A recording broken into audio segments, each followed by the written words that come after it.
Hi, this is John Rowell for the Rowell Report. Today is Wednesday, October 15th, 2025, and I'd like to discuss the meeting of Secretary Hegseth today with the other NATO ministers, leaders from the different nations from NATO who are discussing weapons for Ukraine. And the main point of this meeting really isn't weapons for Ukraine, it's weapons for European nations. Because in part, many European nations have already sent their stocks along to Ukraine some time ago, and they're starting to get a little worried because they don't have the industrial base to be able to produce all these weapons. So the first thing is, it's hard to say whether any of these weapons will actually arrive to Ukraine or not. But somebody in this whole scenario let it slip that the goal was for European nations to buy these weapons and then donate them to Ukraine, something the U.S. is unwilling to do. So what we had under Biden was basically just shipping off billions and billions of dollars of support for Ukraine with no guarantee of ever getting any of that money back. So even Ukraine said, well, it was a donation, it wasn't a sale, and we don't owe you anything. So President Trump decided to extricate himself from that whole process, and so he was going to sell weapons to Europe, and European nations would be forwarding those weapons to Ukraine.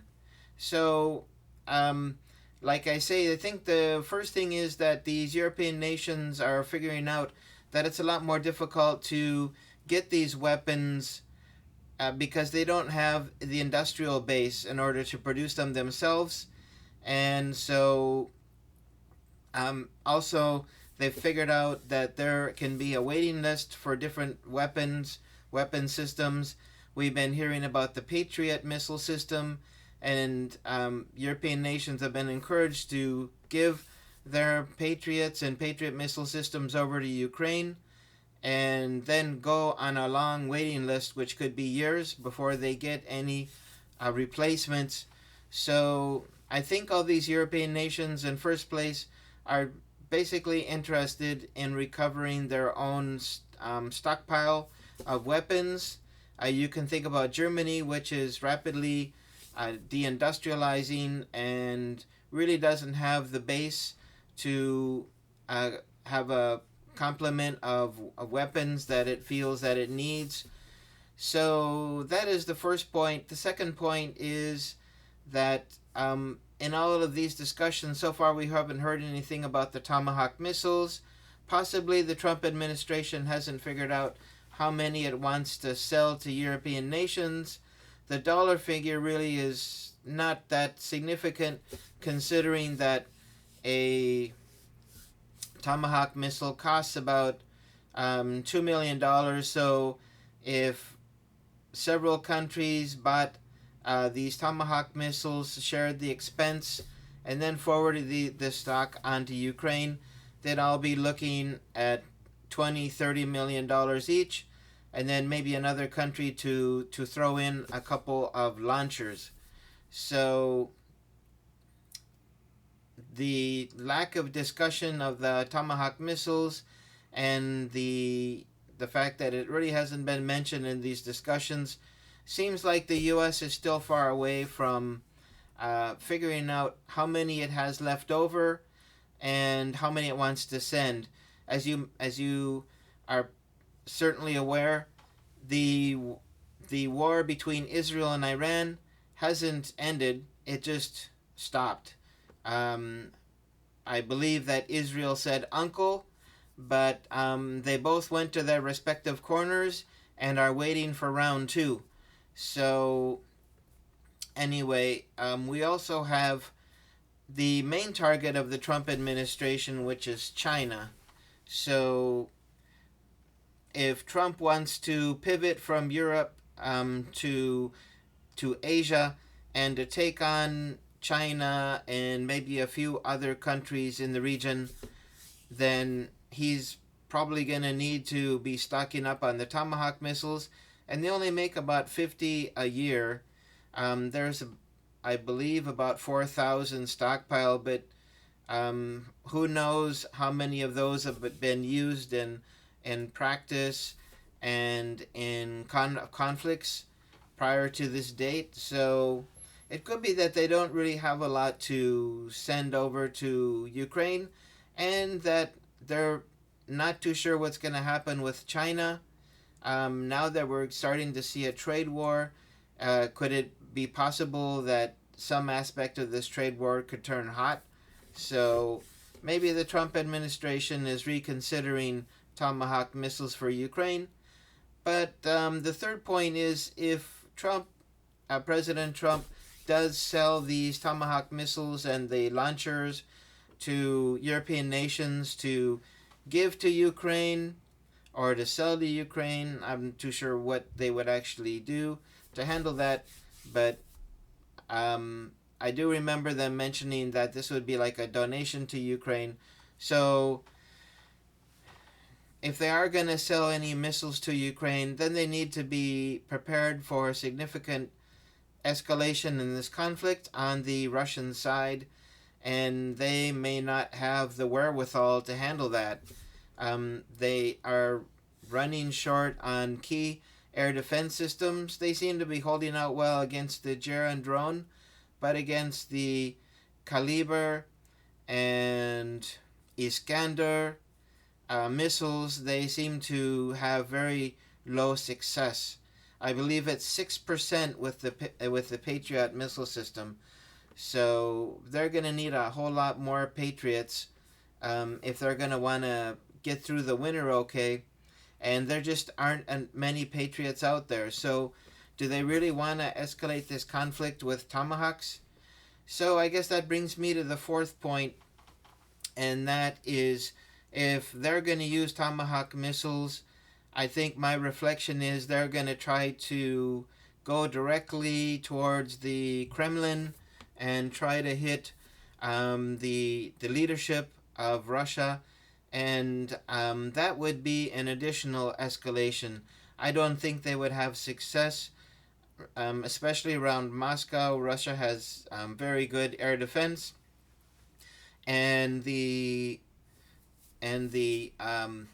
Tomahawk missile behaves very similarly to the Storm Shadow, and Russia has become very proficient in detecting and eliminating the Storm Shadow missiles. So I think that they're barking up the wrong tree at the wrong time, especially with winter coming. If they were to escalate this conflict and Russia was to put the lights out on Ukraine as far as their power generation and supply to their cities, then they will be in a deeper world of hurt than they will be in already. So what would be the purpose of this escalation? Why would they try to do that?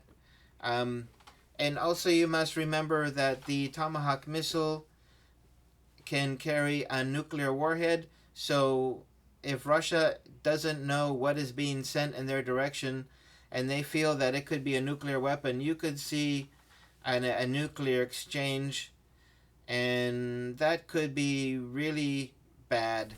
Not only for Ukraine and Russia or Belarus, because it would be very close to the nuclear fallout, but also European nations.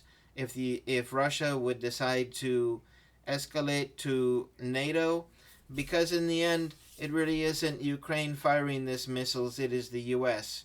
Ukraine doesn't have the personnel trained and certified to operate either the programming software or the launching.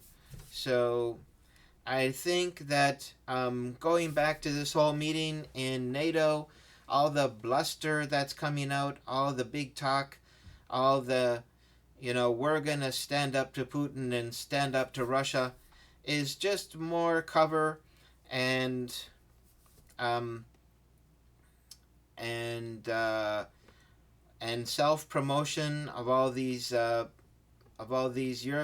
warmongers.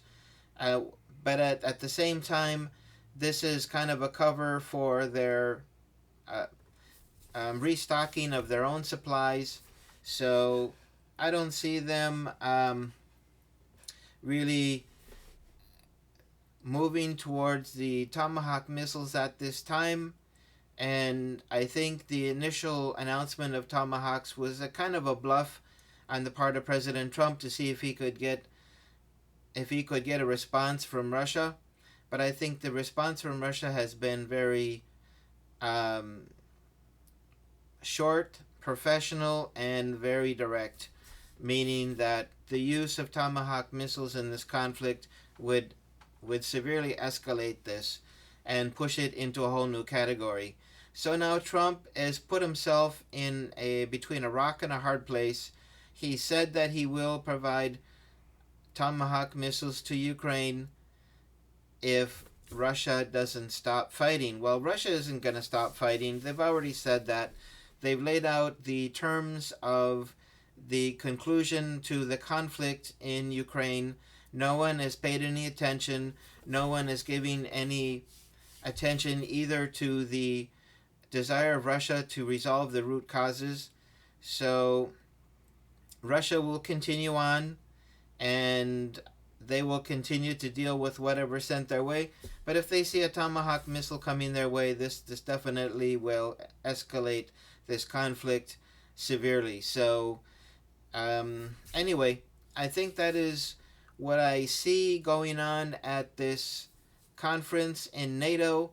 Basically, a salesman, Secretary Hegseth, bringing in a list of all these, a catalog, of, like those old Sears catalogs where you had all these different, you have the weapon section and the shell section, and you have the tank section and the armored car section. And then they're going to go through this catalog and, oh, I want this, and I want this, and I want this. And then they're going to restock their own reserves. And when they feel that they have enough, then they will donate the excess to Ukraine. So Ukraine still is also a bit away from getting any shot in the arm as far as military equipment. And really what Ukraine needs is soldiers. NATO will not be sending any. They're not stupid. They'll just continue to carry out all this boisterous, warmongering talk, but they won't be sending any troops anytime soon. So as Ukraine continues to collapse on the front line and Russia advances, Trump will be caught in this moment where he said that he would send those missiles if Russia didn't stop. Russia isn't going to stop. So what is President Trump going to do? And I think he will send some over, and that will escalate the conflict. So that's what I'm looking forward to in the next few months. Definitely, as we're getting into the winter months, this is a really bad timing for the U.S. to decide to grab the Tomahawk missiles, because if the energy supply is out to the Ukrainian cities, not only can they not heat their homes or their schools or their hospitals, they also won't have energy for their military industrial complex to make bombs, to make drones, to make whatever. So anyway, this is very poor timing. I don't think it was thought through very well. But anyway, the whole significance of the meeting at the NATO headquarters between Secretary Hegseth and the European nations is basically just to make a whole bunch of money from all these weapons that the U.S. has in stock and doesn't want and doesn't need for their China or Iran adventure. So anyway, that is my report for today.